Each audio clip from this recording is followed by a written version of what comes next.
All right, everyone, welcome back into another props video. Gonna be touching on the top prop bets for the Sunday night showdown between the Green Bay Packers and the Minnesota Vikings. So going ahead and getting into a game preview, it is a 43 for the over and under, a 1-point spread in favor of the Vikings winning. Now, they are going to be starting Jaren Hall, which I do find kind of fascinating. To me, he's probably the worst of the three quarterbacks that they have. I would have thought Nick Mullins would have been a good choice for their passing game, especially with how the Packers have looked against opposing quarterbacks. Or you could have had Joshua Dobbs rushing the football. We saw Tommy DeVito have a very good day rushing the football against the Packers. To me, that's a strange mistake, honestly. Dobbs could have rushed against them. Nick Mullins could have had a decent game.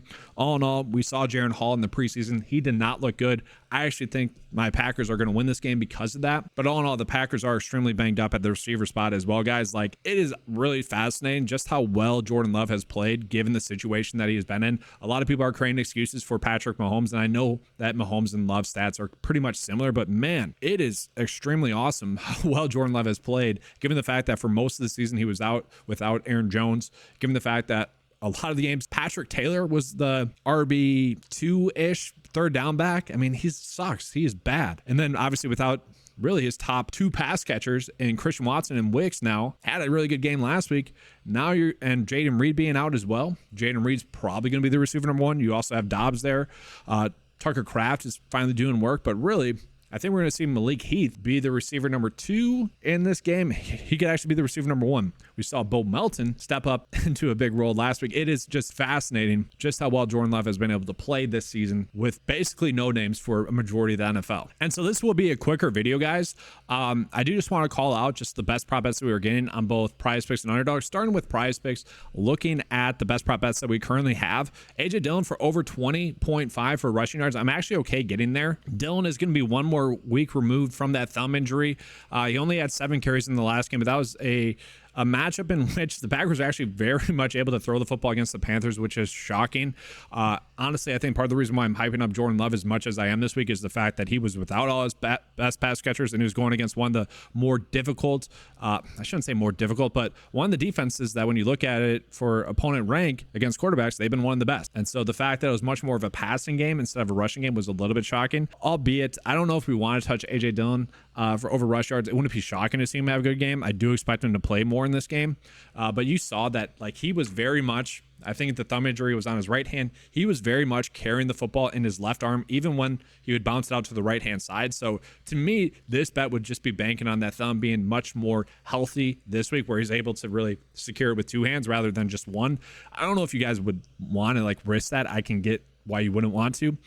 From there, I actually don't want to bet this Valentine one. He's going to be stepping in for Jair Alexander, who was ruled out for some stupid stuff that he's been doing this season.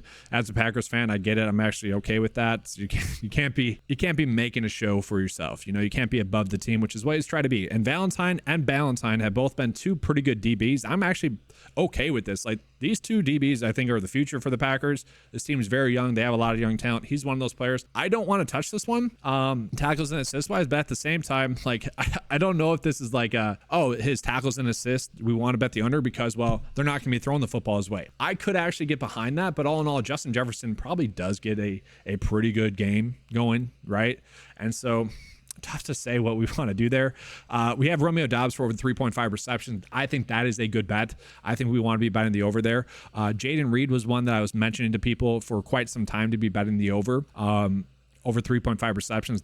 Or 4.5 receptions, that has since been bumped to 5. Jordan Love over pass completions at 22.5. I do think that we're going to want to bet the over there. I think he has a great chance to really get the over there. From there, we're not really getting that many good Minnesota Vikings props. I will say Ty Chandler should be able to have a good game in this game against the Packers. I would assume the fantasy score would actually be a good bet for the over, but this would be banking on him getting a rushing touchdown. Ty Chandler has looked really good. He's been the number one running back for them over the past few weeks, with Alexander Madison being the backup. So all in all, that's a little bit touchdown dependent. If we want to do a rush yards prop for him, we could. If you guys have been following the channel, I've been hammering home Tucker Kraft as a good DFS play, as a good prop bet.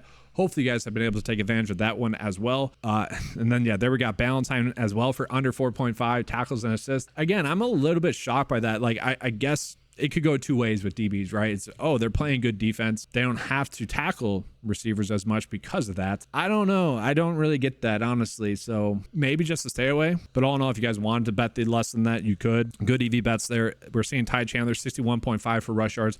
I could get behind that. Same thing with receiving yards. I could also get behind that. I'm perfectly fine with that. Let's see here. I would have thought that like fantasy score for Jordan Love at 17 would be one that we would want to bet the over, simply because he is slightly favored to get over 1.5 passing touchdowns. His fantasy score prop is set at 17. So maybe it's a little bit too thin. I do want to call out Malik Keith though, guys. Malik Keith played in 80% of the snaps last week.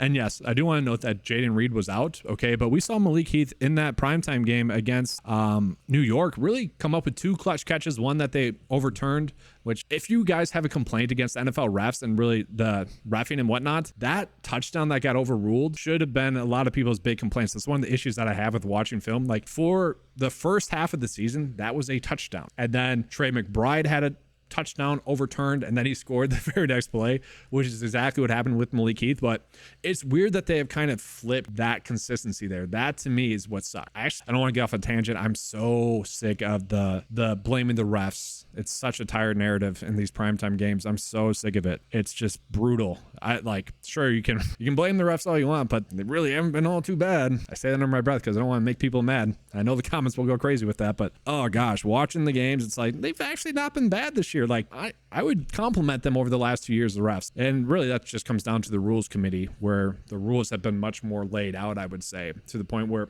I don't want to get off a tangent. I apologize. We're not doing that. Malik Keith should be a good over prop bet, assuming that Wicks and assuming that Watson are out. He should get a majority of the snaps, 50 to 70% of the snaps, because it's going to be Reed on the outside, probably Jaden Reed on the inside, and then Malik Keith mixing in there. He is a good talent. He was someone that we loved during the preseason. And so with Wicks potentially out, I think we're going to be looking at something closer to this. This is a good matchup. If he gets, honestly, I'm assuming that the line's going to be at 1.5 receptions and probably like 20 receiving yards. I'd be fine betting the over there. Would it be shocking though to see Tucker Kraft just continue to have a good game? No, it wouldn't be shocking there. Would it be shocking to see Romeo Doubs get more targets? No. Or Aaron Jones? No. I do want to point out for the Minnesota Vikings that I do think with TJ Hawkinson being out, that what happened with KJ Osborne last week is not a shock. 7 targets in that game, 5 receptions, 95 receiving yards. I don't think that was a mistake or fluke. I think we're going to see maybe a little bit more targets go his way simply because TJ Hawkinson is out. And so maybe we're looking at him. But right now we're not getting any prop bets for him, which is unfortunate, right? And then looking at underdog guys, I will say Jaron Hall, probably rush yards might be something to look at. I don't think we were getting any props for that just yet. Underdog, we're just not getting that many good prop bets. I would probably agree that Justin Jefferson for over would be a good one. But yeah, you guys can see very limited board on Underdog right now. So all in all, I don't think we want to do any bets on Underdog. I think it's going to be more of a prize picks day. And so for now, for me, I'm okay doing really Jordan Love for over his fantasy score. I'm fine with that. We've seen he's been very good. But maybe just pass completions. Again, with his receivers being as banged up as they are, it does make sense why last week he only had 17. Like Wicks being healthy would be a good thing there. But all in all, given the matchup with Minnesota, that's a much more conducive lineup or matchup. And then I'm okay getting to Romeo Doubs for over 3.5 receptions. It might be a little bit too thin. You know, it only has a 0.9% chance, but all in all, I think that's going to be a good prop bet for us as well.